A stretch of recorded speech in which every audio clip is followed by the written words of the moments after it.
IPL के नाम पर आरसीबी का बहुत मजाक उड़ाया जाता है, आरसीबी के ऊपर बहुत मीम्स बनते हैं, लेकिन जो टीम आईपीएल के हिस्ट्री की अब तक की सबसे बड़ी फ्लॉप टीम है वो है Kings eleven Punjab. RCB memes में इसलिए आती है क्योंकि उसमें सुपर फ्लॉप विराट कोहली है, जो कि गेल और डिविलियर्स के साथ रहकर भी कभी भी आईपीएल नहीं जीत पाए। बाद में उन्होंने ग्लेन मैक्सवेल, फैफ डुप्लेसी और पता नहीं क्या क्या कॉम्बिनेशन ट्राई किए, लेकिन विराट कोहली कभी भी आईपीएल नहीं जीत पाए। विराट कोहली वो वजह है जिस वजह से आरसीबी का मजाक बनाया जाता है, क्योंकि एक तरीके से वो आईपीएल के सबसे बड़े प्लेयर, सबसे महंगे प्लेयर बनकर आते हैं, लेकिन हमेशा फ्लॉप होकर चले जाते हैं। लेकिन किंग्स इलेवन पंजाब चुपचाप सबसे सुपर फ्लॉप टीम बनकर खेलती रही है और कभी भी उनके बारे में ज्यादा बातचीत होती ही नहीं, क्योंकि उसमें कभी कोई बड़ा प्लेयर टिकता ही नहीं है। किंग्स इलेवन पंजाब के ड्रेसिंग रूम एटमॉस्फेयर के बारे में जो भी प्लेयर वहां से निकलता है वो कहता है कि शायद उससे घटिया टीम कोई है ही नहीं। किंग्स इलेवन पंजाब का मैनेजमेंट बहुत ही ज्यादा पुअर है। किंग्स इलेवन पंजाब से ज्यादा चॉप एंड चेंज किसी और टीम में नहीं होता और इसी वजह से किंग्स इलेवन पंजाब में कोई भी प्लेयर जाने से डरता है।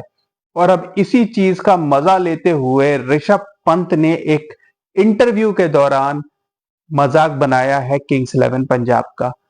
उन्होंने कहा कि जब वो एक तरीके से कहिए कि सेंट्रल पूल में थे, तो उन्हें इसी बात का डर था कि कहीं किंग्स इलेवन पंजाब ना उनको ले ले, क्योंकि किंग्स इलेवन पंजाब ने हमेशा की तरह इस बार भी अपने सभी प्लेयर्स को रिलीज कर दिया था और उनके पास सबसे बड़ा पर्स था 112 करोड़ का। और ऋषभ पंत को इसी बात का डर था कि कोई भी, आप कह सकते हो कि यही चाहेगा कि ऋषभ पंत सबसे ज्यादा डिमांड में है और ऋषभ पंत के ऊपर सबसे ज्यादा पैसे खर्च होने थे। और ऋषभ पंत डरे हुए थे कि कहीं ऐसा ना हो जाए कि उनके ऊपर सबसे बड़ी बैटिंग हो और किंग्स इलेवन पंजाब के पास क्योंकि सबसे ज्यादा पर्स है तो किंग्स इलेवन पंजाब उनको ले ले। लेकिन श्रेयस अय्यर, क्योंकि वो पिछली बार आईपीएल के कैप्टन थे, इस वजह से किंग्स इलेवन पंजाब ने श्रेयस अय्यर के ऊपर ज्यादा इन्वेस्टमेंट की। और ऋषभ पंत ने कहा कि जब श्रेयस अय्यर 26 करोड़ में बिक गए तब वो रिलैक्स हो गए, क्योंकि वो समझ गए कि अगर श्रेयस अय्यर 26 करोड़ में बिका है तो मैं भी कम से कम 20-22 करोड़ में तो जरूर जाऊंगा। और कोई भी एक टीम एक साथ दो इतने बड़े पर्स प्लेयर्स पे अपना पर्स खर्च नहीं करेगी, वरना उनका आधा पर्स तो दो ही प्लेयर में खर्च हो जाएगा। और ऋषभ पंत ने कहा कि इस बात की उन्हें बहुत ज्यादा खुशी थी। मतलब एक तरीके से उन्होंने किंग्स इलेवन पंजाब को ट्रोल करके कहा है कि वो खुश हैं कि वो उस टीम में नहीं आए। अब ये एक तरीके से आप समझिए तो एक फ्रेंचाइज की इंसल्ट है और मेरे ख्याल से इसमें कुछ भी गलत नहीं है। किसी भी फ्रेंचाइज को अपने अंदर ये एटमॉस्फेयर रखना जरूरी है कि प्लेयर्स उस फ्रेंचाइज में जाके खेले। आरसीबी भी इसी वजह से फ्लॉप हुई है क्योंकि विराट कोहली जैसे नमूने के दिमाग के बेसिस पे उन्होंने चॉप एंड चेंज करते गए। खुद तो विराट कोहली को जीत नहीं पाए और साथ साथ जो अच्छे प्लेयर्स उस टीम में आए थे, इमेजिन कीजिए Travis Head, Shane Watson, Moeen Ali, ये सब आरसीबी में आए थे और सबके सब सुपर फ्लॉप। यहां तक कि डोमेस्टिक प्लेयर शिवम दुबे भी उसी टीम में थे, लेकिन जब भी वो विराट कोहली के अंदर आते थे कोई परफॉर्मेंस नहीं दे पाता था, क्योंकि विराट कोहली एक अच्छे लीडर नहीं है। विराट कोहली प्रेशर डालते हैं लोगों के ऊपर और खुद विराट कोहली कैचेस छोड़ते हैं, विराट कोहली रन नहीं बना पाते, लेकिन वो टीम का एटमोस्फेयर बिल्कुल खराब रखते हैं। वो 3-4 फॉरेन प्लेयर्स को अपना दोस्त समझते हैं क्योंकि वो खुद भी अपने आप को एक फॉरेनर समझते हैं और वो उन्हीं के साथ अपना टाइम स्पेंड करते हैं, ना कि यंगस्टर्स के साथ।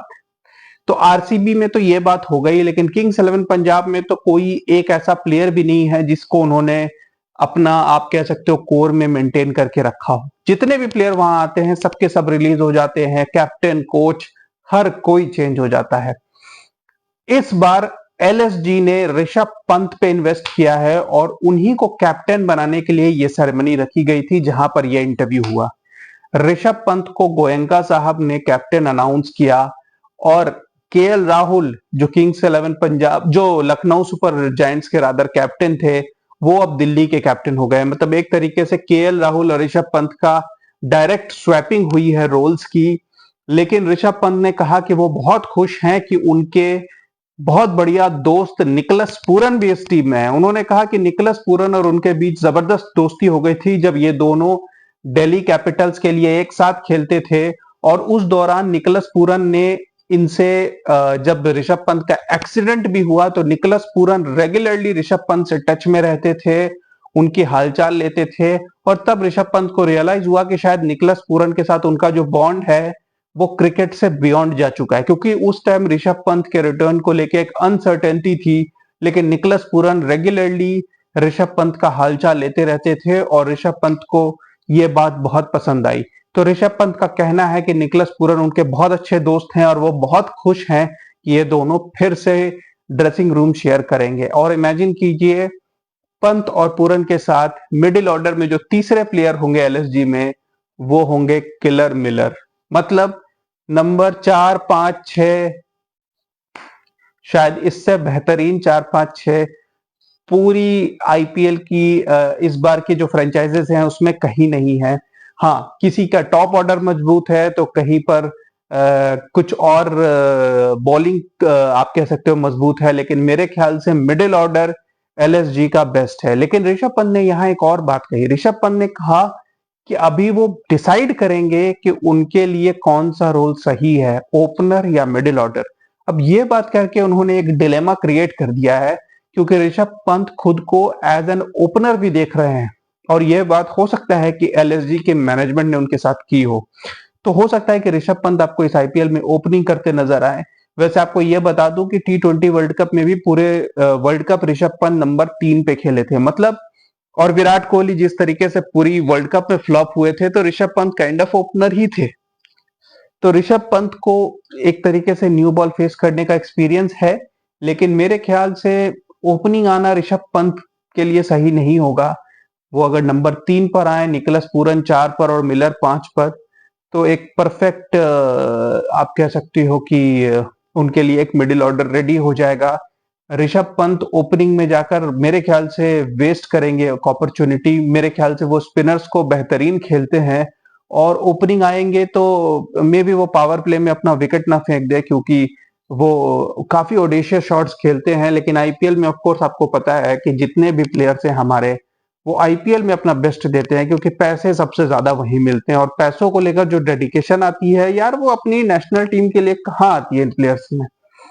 तो देखना इंटरेस्टिंग होगा कि ऋषभ पंत कैप्टन बनने के बाद क्या डिसीजन लेते हैं। लेकिन आपको याद दिला दूं कि ये पिछला आईपीएल ही था जब से ऋषभ पंत कॉम्पिटेटिव क्रिकेट में वापस आए थे। 446 रन्स बनाए थे ऋषभ पंत ने पिछले आईपीएल में। काफी सक्सेसफुल आईपीएल रहा था उनके लिए पर्सनल लेवल पे। टीम तो उनकी क्वालिफाई नहीं कर पाई थी।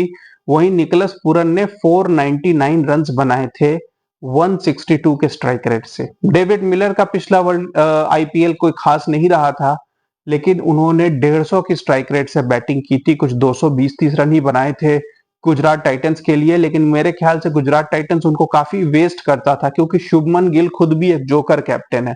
तो वो डेविड मिलर को काफी नीचे पुश कर देते थे। मेरे ख्याल से डेविड मिलर को नंबर 4 या 5 पर खेलना चाहिए, और डेविड मिलर को एटलीस्ट 8 से 10 ओवर्स मिलने चाहिए।